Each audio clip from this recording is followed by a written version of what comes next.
अस्सलाम वालेकुम वीवर्स, क्या हाल है आपके। मैं नाज शाह आपके साथ हूँ।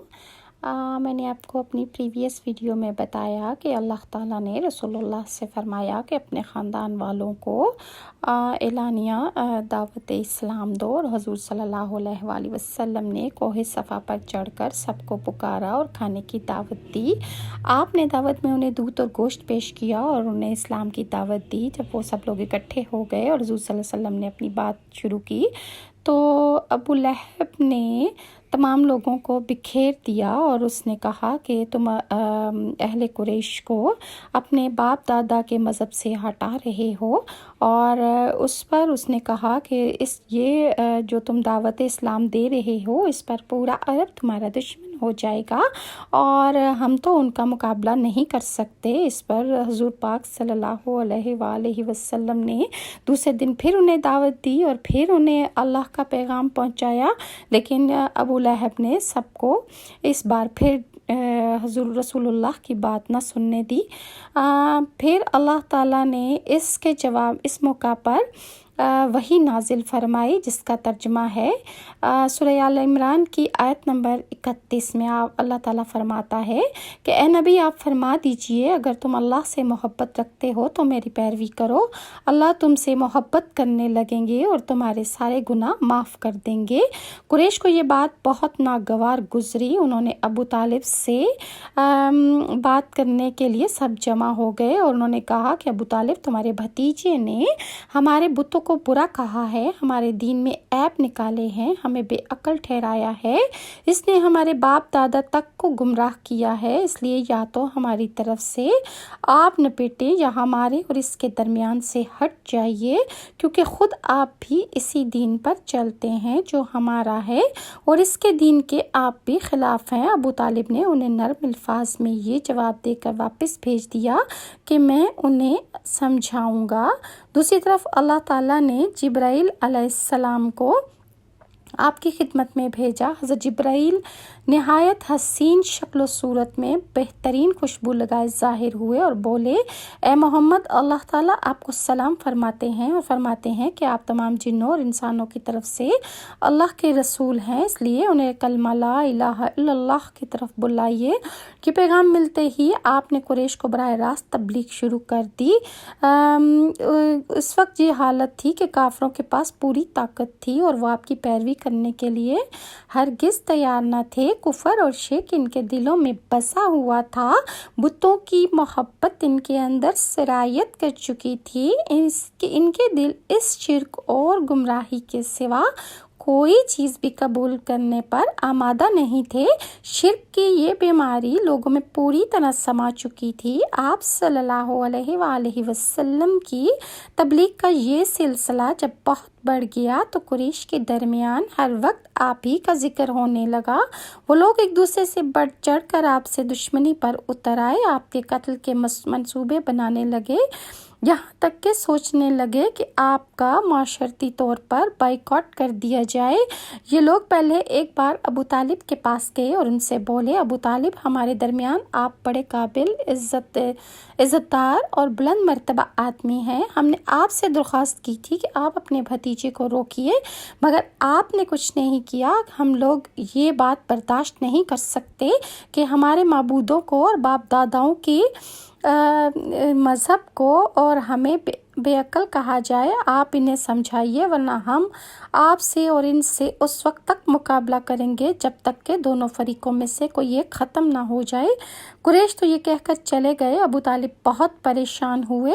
वो अपनी कौम के गुस्से से अच्छी तरह वाकिफ़ थे। दूसरी तरफ वो इस बात को पसंद नहीं कर सकते थे कि कोई भी शख्स हुज़ूर सल्लल्लाहु अलैहि वसल्लम को रुस्वा करने की कोशिश करे, क्योंकि हुज़ूर सल्लल्लाहु अलैहि वसल्लम से वो बहुत ज़्यादा मोहब्बत करते थे। इसलिए उन्होंने हुज़ूर पाक से कहा, भतीजे, तुम्हारी कौम के लोग मेरे पास आए थे, उन्होंने मुझसे ये कहा, इसलिए तुम मुझ पर और ख़ुद पर रहम करो और मुझ पर वो बोझ ना डालो कि जिसे मैं उठा ना सकूं।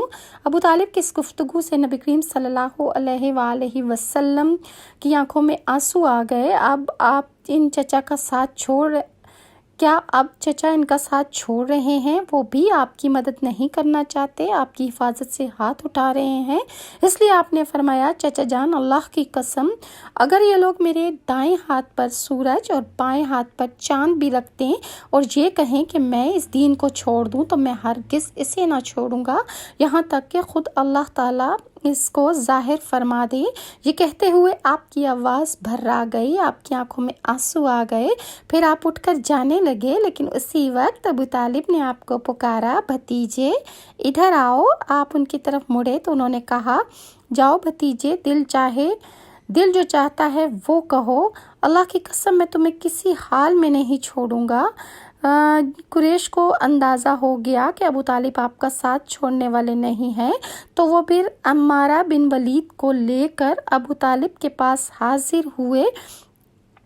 قریش کا یہ سب سے بہادر، طاقتور اور سب سے زیادہ حسین نوجوان تھا، اور قریش نے ابو طالب سے کہا کہ تم اسے لے کر اپنا بیٹا بنا لو اور اس کے بدلے میں اپنے بھتیجے کو یعنی نبی کریم کو ہمارے حوالے کر دو، اس لیے کہ وہ تمہارے اور تمہارے باپ کے دین کے خلاف جا رہا ہے، اس نے تمہاری قوم میں پھوٹ ڈال دی ہے اور ان کی عقلیں خراب کر رہا ہے، تم اسے ہمارے حوالے کر دو تاکہ ہم اسے قتل کر دیں، انسان کے بدلے ہم تمہیں انسان دے رہے ہیں۔ قریش کی یہ بیہودہ تجویز سن کر ابو طالب نے کہا اللہ کی قسم یہ ہرگز نہیں ہو سکتا، ہرگز نہیں ہو سکتا، کیا تم یہ نہیں سمجھتے کہ کوئی اونٹنی اپنے بچے کو چھوڑ کر کسی دوسرے کے بچے کی آرزومند ہو سکتی ہے؟ ان کا جواب سن کر مطعم بن عدی نے کہا ابو طالب تمہاری قوم نے تمہارے ساتھ انصاف کا معاملہ کیا ہے اور جو بات تمہیں ناپسند ہے اس سے چھٹکارے کے لیے کوشش کی ہے، اب میں نہیں سمجھتا کہ اس کے بعد تم ان کی کوئی پیشکش قبول کرو گے۔ اور جواب میں ابو طالب بولے کہ اللہ کی قسم انہوں نے میرے ساتھ انصاف نہیں کیا بلکہ تم سب نے مل کر مجھے رسوا کرنے اور میرے خلاف گٹھ جوڑ کرنے کے لیے یہ سب کچھ کیا ہے، اس لیے اب جو تمہارے دل میں آئے کر لو۔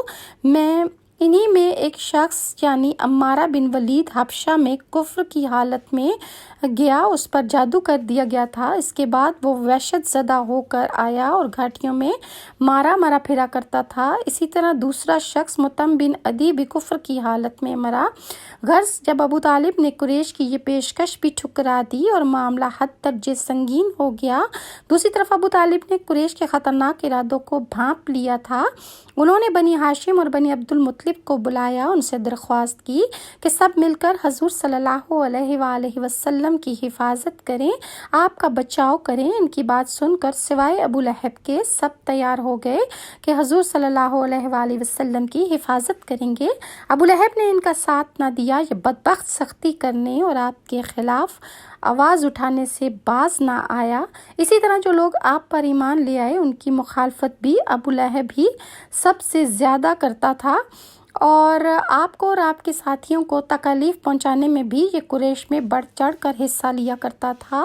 آپ کو تکالیف پہنچانے کے سلسلے میں حضرت عباس ایک واقعہ بیان کرتے ہیں کہ حضرت عباس نے جو واقعہ بیان کیا انشاءاللہ میں نیکسٹ ویڈیو میں آپ کے ساتھ شیئر کروں گی۔ اگر ویورز آپ کو یہ میری ویڈیوز اچھی لگتی ہیں تو کائنڈلی لائک اور سبسکرائب ضرور کیا کریں، اور نیکسٹ ویڈیو تک کے لیے ناز شاہ کو اجازت دیں۔ اللہ حافظ۔